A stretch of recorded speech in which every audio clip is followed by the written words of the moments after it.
I myself call we mechanical engineers are like a material doctors.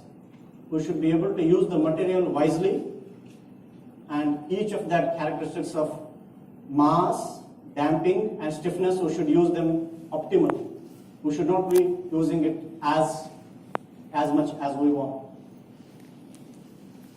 So, as it captures properly, in this case, a very easy and intuitive way of giving the idea to all the design engineers. So for this part, from the 17.8 kg, we could able to reduce it to 17 kgs. So almost 700 grams of savings. What is the use? And for the same part, as we have saw that in strength study analysis, our part was failed, right? In the strength study. I put that model for the strength analysis. When I put that model, these were the kind of stresses coming at that location. And if can we see on the right side, it's all gone. It's in the green zone. It's better. And in this case, it's passing the strength study.